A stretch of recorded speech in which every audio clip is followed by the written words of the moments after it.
friends, welcome to Sugan's Cookery. இன்னைக்கு நம்ம பார்க்க போற ரெசிபி மெது வடை. நம்மளோட வடையெல்லாம் எவ்வளோ குண்டு குண்டா நல்ல புசு புசுன்னு, அதே சமயத்தில் எண்ணெய் எதுவும் குடிக்காமல் வெளியிலலாம் நல்லா மொறுமொறுன்னு உள்ளே வந்து ரொம்ப சாஃப்டாக வந்திருக்கு.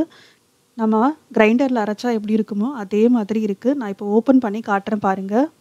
யூஸ்வலாக வடை மாவு வந்து மிக்சியில் அரைக்கும்போது வடை வந்து இந்தளவுக்கு உங்களுக்கு லைட் வெயிட்டாக இல்லாமல் உள்ளே வந்து கனமாக இருக்கும். இதில் பாருங்கள் எவ்வளோ பஞ்சு போல் ரொம்ப சாஃப்டாக இருக்குது அப்படின்னு. அதே மாதிரி ரொம்ப கிறிஸ்பியாகவும் இருக்குது.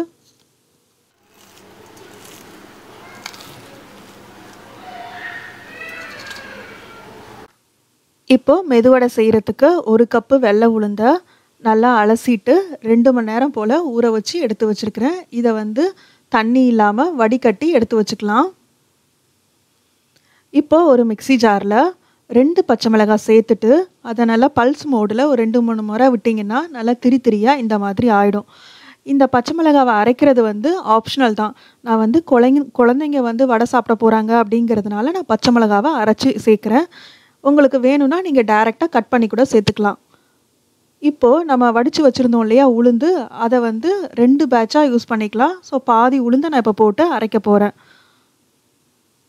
உளுந்து சேர்த்ததுக்கப்புறம் இதில் ஐஸ் கட்டி இருக்கு இல்லையா, ஐஸ் க்யூப்ஸு, அதை 2 நான் சேர்க்குறேன். நம்ம வந்து தண்ணி ஊற்றி அரைச்சோன்னா மிக்சியில் உளுந்து சூடாயிடும். இதுவே இந்த மாதிரி ஐஸ் கட்டி சேர்த்து நம்ம அரைச்சோன்னா மாவு வந்து சூடாகாது, நல்லா பூத்தும் வரும். ஸோ இப்போ பார்த்தீங்கன்னா மாவை வந்து நல்லா அரைச்சாச்சு, நல்லா கெட்டியாக இருக்குது பாருங்கள். கரெக்டாக அந்த 2 ஐஸ் க்யூப் போதும். அதே மாதிரி இன்னொரு முக்கியமான டிப்பு என்ன அப்படின்னு பார்த்தீங்கன்னா, நம்ம மிக்சியில் மாவை அரைக்கும்போது ஹை ஸ்பீடில் வச்சு அரைக்கக்கூடாது. இருக்கிறதுலே லோ ஸ்பீடு, அதாவது நம்பர் 1, அதில் வச்சு நீங்கள் பொறுமையாக மாவு அரைச்சா மட்டும்தான் மாவு சூடாகாது, மாவு நல்லா பூத்தும் வரும். இந்த அளவுக்கு திக்காக மாவு இருக்குது. இதே மாதிரி நம்ம இன்னொரு பேட்ச் வச்சுருந்த உளுந்தையும் அரைச்சி எடுத்தாச்சு. இந்த மாவை ஒரு மூடி போட்டு நம்ம ஃப்ரிட்ஜில் வச்சிடலாம். நம்ம அதுக்குள்ளே வெங்காயம், பச்சை மிளகாய், எண்ணெய் சூடு பண்ணுறது, இந்த வேலையெல்லாம் பார்த்துக்கலாம். இப்போது வடையில் சேர்க்கறதுக்காக கருவேப்பிலை, கொத்தமல்லி, கொஞ்சமாக வெங்காயம், சின்ன துண்டு இஞ்சி, இதெல்லாம் எடுத்து வச்சுருக்கிறேன். இது எல்லாத்தையும் நம்ம ஃப்ரிட்ஜிலேருந்து எடுத்து வச்சுருக்குறோம் இல்லையா அந்த மாவு, அதில் சேர்த்துக்கலாம். இந்த மாதிரி நீங்கள் ஃப்ரிட்ஜில் வைக்கிறதுனால என்ன ஆகும் அப்படின்னு கேட்டிங்கன்னா, உங்களுக்கு வடையும் நல்ல கிறிஸ்பியாக இருக்கும். அதே சமயத்தில் உங்களுக்கு வடை நல்ல ப்ரௌன் கலராக பார்க்குறதுக்கே பொன்னிறமாக சூப்பராக இருக்கும்.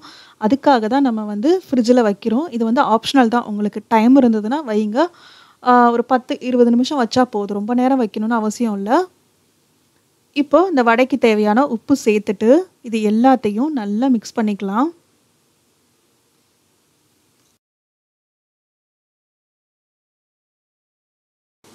இப்போ பாருங்கள் மாவு எல்லாத்தையும் நல்லா மிக்ஸ் பண்ணியாச்சு. மாவும் நல்லா கெட்டியாக இருக்குது.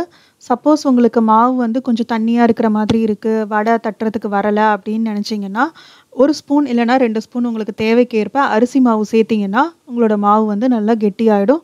வடை செய்கிறதுக்கும் ரொம்ப ஈஸியாக இருக்கும். இப்போ வடை எப்படி தட்டுறதுன்னு பார்க்கலாம். நம்ம ஒவ்வொரு முறை வடை தட்டுறதுக்கு முன்னாடியும் நம்ம கையை வந்து தண்ணியில் நனைச்சிக்கணும். நனைச்சிட்டு இந்த மாதிரி மாவை அள்ளி ஓரத்தில் இருக்கிற எக்ஸ்ட்ரா மாவு எல்லாத்தையும் இப்படி தள்ளி நடுவில் கொண்டு வந்துடுங்க. வந்துட்டு நம்மளோட கட்டை விரலாட்டி ஒரு ஓட்டை, அவ்வளோதான். சூப்பராக நமக்கு ரவுண்டாக வடை கிடச்சிடும். இப்போது எண்ணெயை நல்லா சூடு பண்ணி வச்சாச்சு. எப்போதுமே வடை செய்கிறதுக்கு எண்ணெயை வந்து மீடியம் ஃப்ளேமில் வச்சு சூடு பண்ணிங்கன்னா உங்களுக்கு வடை வந்து ஈவனாக வேகும். சப்போஸ் நீங்கள் வந்து ஹையில் வச்சுட்டிங்கன்னா வெளிப்பக்கம்லாம் நல்லா ப்ரௌனாக இருக்கும், உள்ளே பார்த்தீங்கன்னா மாவு அப்படியே இருக்கும். ஸோ நம்ம இதே மாதிரி வடையை வந்து ஒன்று ஒன்றா தட்டி உள்ளே போட்டுடலாம்.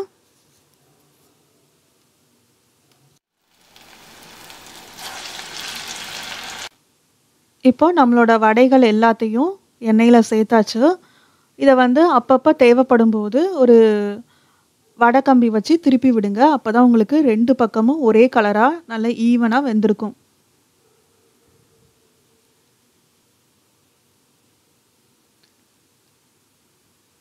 இப்போது எண்ணெயில் உள்ள பபிள்ஸ் எல்லாமே நல்லா அடங்கிடுச்சு அப்படின்னா வடை வந்து நல்லா வெந்துருச்சு அப்படின்னு அர்த்தம். அதே மாதிரி நமக்கு வடையும் நல்லா பொன்னிறமாக செவந்துட்டு இந்த டைமில் நம்ம வடை எல்லாத்தையும் எடுத்துடலாம்.